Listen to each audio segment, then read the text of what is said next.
இப்போ வரைக்கும் டிக்கெட் இல்லை. ஆமாம். ஃபுல்லாக போயிட்டு இருக்கு. டூரிஸ்ட் ஃபேமிலி படம் ஃபுல்லாக போயிட்டு இருக்கு. இதே கார்த்திக் சுப்ராஜ் 24 வயசில் ஜெகர்தண்டா மாதிரி ஒரு படம் பண்ணார். அப்போ அந்த வயசில் தான் கார்த்திக் சுப்ராஜ் பண்ணார். அப்போ முதலில் இந்த வேகத்தோடு இருக்குது. அந்த வேகம் போக போக குறைஞ்சி போகுது. இப்போ புதுசாக ஒருத்தர் இந்த டூரிஸ்ட் ஃபேமிலின்னு படம் பண்ணியிருக்கா. 24 வயசு தான் ஆகுது. ஒரு ஃபேமிலி ட்ராமா, ஃபேமிலி காமெடி படம். பட் அந்த அந்த ஜோனலில் வந்த படம் ரொம்ப நாளாக வரல.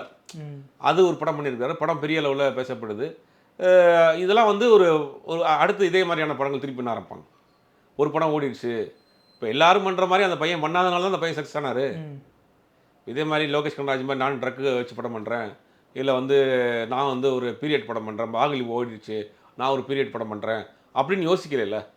யாருமே யோசிக்காத ஒரு ஃபேமிலி ட்ராமா இப்போ பண்ணுவோம் அப்படின்னு யோசிச்சது மேலே தான் அந்த படம் ஹிட்டு. நீங்களும் அவரும் அதே மாதிரியான யோசனையோட போயிருந்தாருன்னா, அப்போ நம்ம ஒரு டேரக்டராக இருக்கப்போ முதல்ல எதை பற்றின நாலேஜ் நமக்கு இருக்குன்னு முதல்ல புரியணும். நம்ம எது பண்ணால் இண்டிவிஜுவாலிட்டியாக தெரியுங்கிறது ஒரு விஷயம் இருக்குது. இதெல்லாம் தெரிஞ்சு ஒரு படம் பண்ணுறப்ப அந்த படம் சக்ஸஸ் ஆகும். இங்கே அவர் படம் பண்ணார், அதே மாதிரி நம்ம ஒரு படம் பாகுபலி மாதிரி பண்ணுறோம்னா கங்குவா பண்ணாங்க. பாகுபலியை பார்த்து சூடு போட்டது தான் கங்குவா. ஒரு பாகுபலி தான். பாகுபலி டைரக்டரே பாகுபலி திருப்பி எடுக்க முடியாது. அப்போது ஒரு காலகட்டத்தில் அது மாதிரி படம் வருதா, இப்போ அந்த சீசனில் நம்ம வேறு மாதிரி என்ன படம் பண்ணலாம், புதுசாக நம்ம என்ன நமக்கு என்ன வரும் அப்படின்னு பண்ணணும். அப்போ அது தனியாக தெரிஞ்சிருக்க ஒரு ஃபேமிலி ட்ராமா படம் தமிழில் வந்து ரொம்ப நாளாச்சு, அதை நம்ம அழகாக பண்ண முடியும்னு ஒரு நம்பிக்கையில் அதை படம் பண்ணியிருக்காரு. படம் சக்ஸஸ்.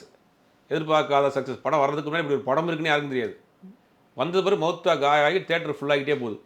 ஒரு பெரிய எதிர்பார்ப்பு கிளம்பி இருக்குது. அப்போ வந்து கதை தான் தீர்மானிக்குது வெற்றிங்கிறத திரும்ப திரும்ப ப்ரூஃப் பண்ணிட்டே இருக்குது. டேரக்டர் புரிஞ்சுக்கணும். ஒரு புதிய கதை, ஒரு புதிய திரைக்கதை தான் வெற்றியை தீர்மானிக்குது. டெக்னிக்கலாக வெற்றி தீர்மானிக்குது. டெக்னிக்கல் சப்போர்ட்டு தான் வெற்றி தோல்வியை தீர்மானிக்குது கதை தான் அப்படின்னு திரும்ப திரும்ப ப்ரூஃப் பண்ணிகிட்டே இருக்குது. வாழைப்படம் ஏன் ஓடிச்சு, அது ஒரு வாழ்வியல் இருந்துச்சு, அதில் ஒரு யதார்த்தம் இருந்துச்சு, ஏன் படம் ஓடிச்சு. நீங்கள் அதெல்லாம் விட்டுட்டு திருப்பி திரும்ப ஒரு ஃபேண்டசி படம் பண்ணுறோம், ஒரு 10 ஃபைட் வைக்கிறோம். எனக்கு தெரிஞ்சு கங்கு இதில் ரெட்ரோலாம் ஒரு 10 ஃபைட் இருக்குன்னு நினைக்கிறேன்.